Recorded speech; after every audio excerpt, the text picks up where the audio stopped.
Então, meus queridos, o que eu quero chamar a atenção de vocês? Você tem que manter, para você manter a sua autoridade, para você manter o respeito, você tem que manter uma inteligente distância. Não significa ser arrogante, metido, pensar que tem o rei na barriga, não.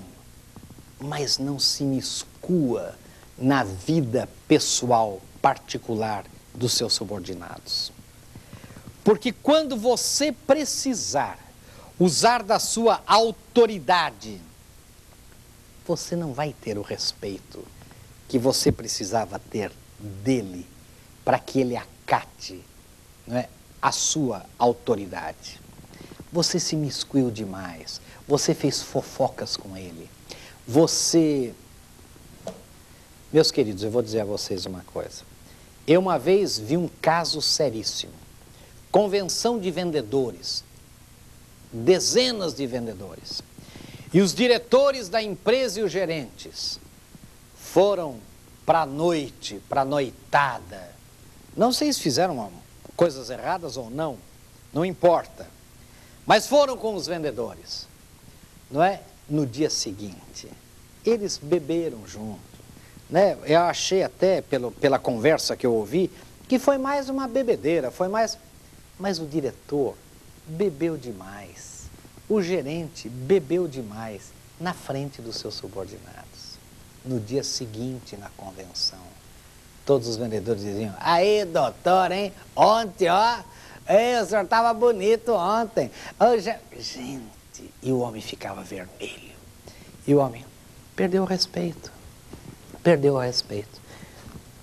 Imaginem quando são coisas mais graves, quando você, por exemplo, participa de conchavos, quando você participa de ações pouco éticas ou moralmente indefensáveis junto com seus subordinados. E depois quer o quê?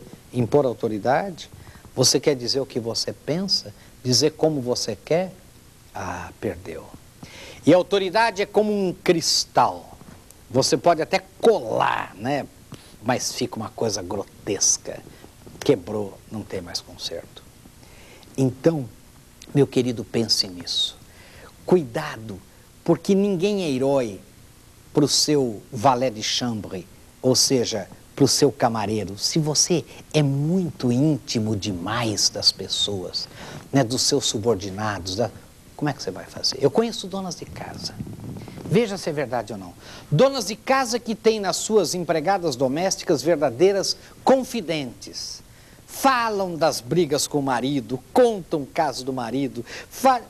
Depois, como é que quer ter o respeito? Como é que na hora de...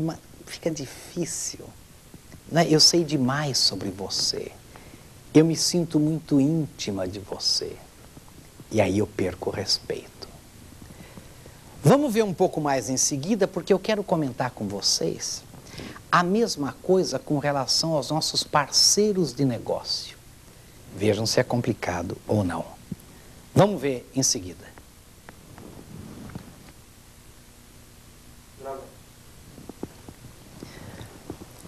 Veja bem, hoje nós estamos vivendo numa sociedade assim. Muitos concorrentes, né, qualidade semelhante, preços similares dos produtos. O relacionamento faz muita diferença, não faz? Entre um fornecedor e o seu cliente, entre uma empresa e outra. Mas preste atenção, você tem que estabelecer e saber muito bem e de maneira muito clara quais os limites dessa convivência social. Eu pergunto, se você convive socialmente de uma maneira muito intensa com um fornecedor seu, como que você vai fazer na hora que aquele fornecedor perder a sua preferência por motivos comerciais objetivos? Por exemplo, o produto dele não é mais o melhor. Por exemplo, o preço dele não é mais o melhor.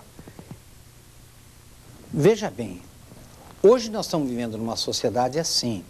Muitos concorrentes, né, qualidade semelhante, preços similares dos produtos, o relacionamento faz muita diferença, não faz? entre um fornecedor e o seu cliente, entre uma empresa e outra. Mas preste atenção, você tem que estabelecer e saber muito bem e de maneira muito clara quais os limites dessa convivência social. Eu pergunto, se você convive socialmente de uma maneira muito intensa com um fornecedor seu, como que você vai fazer na hora que aquele fornecedor perder a sua preferência por motivos comerciais objetivos? Por exemplo, o produto dele não é mais o melhor. Por exemplo, o preço dele não é mais o melhor. Como é que você vai fazer? Você passa os fins de semana com ele. Você é muito amigo dos filhos, da família. Eles vivem na sua casa, você na casa deles. Como é que é? Como é que faz? E agora? Como é que você vai separar a sua amizade, convivência, churrascadas, etc., com aspecto de... Ah, não. Amigos, negócios à parte. Isso existe de fato? Isso é possível de fato no dia a dia? É ou não é verdade? Você, na verdade, é promovido, como aquele caso. Você é promovido a gerente e você continua sendo o colega vendedor. Não pode. Mas como que eu faço, professor? Você tem que chegar e abrir o jogo. O que nós já fizemos isso, mas muitas vezes. Eu chego e digo assim, meus queridos, até ontem eu era um vendedor como vocês, agora eu sou gerente de vendas. Eu sinto muito dizer a vocês que as funções de vendedor e de gerente de vendas não são as mesmas. Então, eu queria que vocês entendessem que como gerente, eu vou ser obrigado a exigir de vocês aquilo que vocês vão dizer que quando eu era vendedor, eu também não queria fazer, mas agora eu sou gerente. Aquilo que... E assim você explica, abre o jogo. Então eu sei que vocês podem me achar metido, vocês podem achar que eu mudei, mas eu vou ter que dignificar o meu cargo de gerente de vendas. E eu queria dizer a vocês que, infelizmente, eu gostava muito de ser vendedor, mas eu fui promovido para gerente de vendas, felizmente para mim, ou infelizmente, não sei, né? Mas eu tenho que mudar o meu comportamento. Pronto, claramente falou. Sabe, não precisa pisar em ovos, não precisa contar historinhas, não precisa, diga claramente, a verdade é essa. Por que não dizer claramente a verdade? Então, toda vez, eu pergunto a você, um jornalista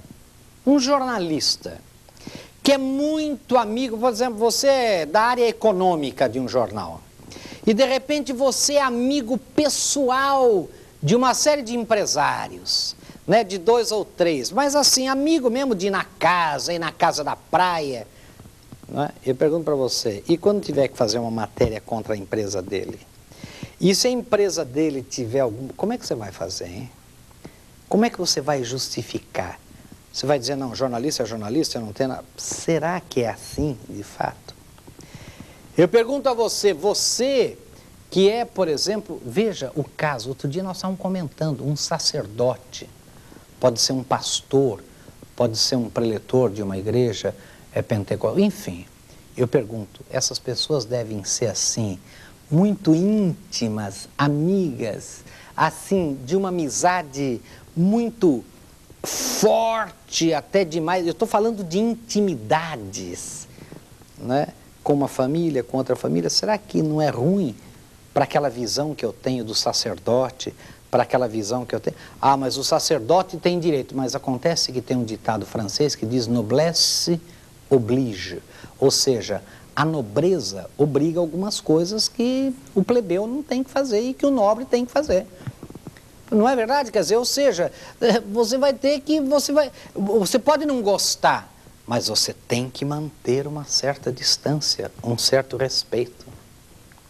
Eu pergunto a você que está me ouvindo, se você é diretor, se você é gerente, se você é um sacerdote, você pode andar de qualquer jeito, chinelão de dedo no pé, você pode andar com aquela calça rota, você pode. Poder você pode, mas eu pergunto, você deve? Será que você também não tem que manter uma certa distância visual? Você não tem um cargo que você, uma função que você tem que dignificar? Então, de repente, você vê, me perdoe dizer, sacerdotes que não parecem sacerdotes, empresários que não parecem empresários. Você vê professores que não parecem professores. Você não acha que você, professor, que você, professora, você tem o dever de se vestir um pouco melhor? Não é roupa de grife, não é caro. Você vai me dizer com o salário que eu ganho? Não venha com essa conversa, não é isso que eu estou falando. Mas você não pode andar relaxado, sujo, com barba por fazer, com desmazelado. Você é um professor, você é uma professora, você é uma diretora de escola, você é um... Entenderam bem? Quer dizer, não pode. Você saber manter a inteligente distância é fundamental para o seu sucesso. E eu queria dizer uma coisa a você que está me ouvindo. Até mesmo filhos com pais, mães com filhas, mães com filhos, pais com filhas, você não tem que manter um respeito, você não tem que manter uma distância. Você pode ser qualquer um, de qualquer jeito, mas eu sou amigo do meu filho, eu sou amigo da minha filha.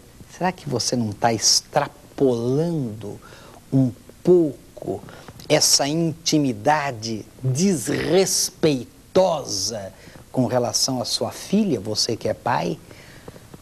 Não é? Você não fica andando muito sem roupa pela casa, você não fica... Cuidado, pense nessa distância. Você pode ser amigo, você deve ser amigo, mas mantenha um respeito, mantenha uma distância. Não é? Com seu filho, converse com ele, não é? Olhe nos olhos dele, trate dos assuntos fundamentais da vida dele com ele. Mas será que você não deve manter um respeito? Você não deve dignificar o seu papel de pai, a sua função de pai? E de mãe, a mesma coisa. Mãe com relação a filhos, mãe com relação a filhas. Será que você, mãe, não deve se dar mais ao respeito com relação à sua filha, ao seu filho? Pense um pouco nisso. A distância, a certa distância é fundamental. Eu quero contar uma coisa a vocês. As tribos primitivas têm um instituto, que a gente chama Instituto em Antropologia, tem uma coisa da cultura deles que chama evitação. O que é evitação nas tribos primitivas? Eu, por exemplo, não posso falar diretamente com a minha sogra. Eu tenho que sempre falar com ela através de uma terceira pessoa. Eu não posso ficar no mesmo ambiente sozinho com minha irmã. Tem que ser sempre uma pessoa a mais ou duas pessoas a mais. Por que tudo isso? Por que é a evitação de eu não ficar no mesmo com a minha sogra? O que é isso? É porque eu não falando com ela diretamente, eu não tendo relacionamento de intimidade com ela, eu jamais vou brigar com ela. E ela é uma pessoa importante, ela é a mãe da minha mulher, ela é a mãe, entenderam? Ela é a avó dos meus filhos, eu não posso brigar com ela. Então o primitivo, como é muito simples, ele corta o mal pela raiz, é o que se chama de evitação, ele já não fala. Não é verdade? Então por que eu não posso ficar no mesmo ambiente com minha irmã? Para evitar qualquer tentação de uma relação incestuosa com a minha irmã. Não é com uma relação proibida ou qualquer coisa assim. Então eu já não posso, já corto o mal pela raiz. Por isso que a gente estuda o homem primitivo, porque existe essa tentação de você ser mais íntimo, então precisa tomar cuidado. Então eu pergunto a você, você tem um cargo. Então, por exemplo, vocês vejam que coisa interessante, um reitor de universidade, ele é chamado de magnífico reitor. Esse é o pronome de tratamento, magnífico reitor. Mas o magnífico não é aquele José Alves da Silva, não é o homem reitor. Magnífico é o cargo de reitor. Magnífico não é o seu José, assim como santidade é o Papa, não é o seu Karol Wojtyla. Ele é sua santidade enquanto Papa. E ele tem que o quê? Dignificar esse posto. Então eu não posso ser um prefeito, um vereador, uma autoridade, um delegado, um professor, um pai, uma mãe, seja o que for, que não dignifique o cargo que eu ocupo, o papel que eu desempenho na sociedade. Eu não posso, por quê? Porque não sou eu só. A hora que um prefeito não dignifica o cargo dele, ele está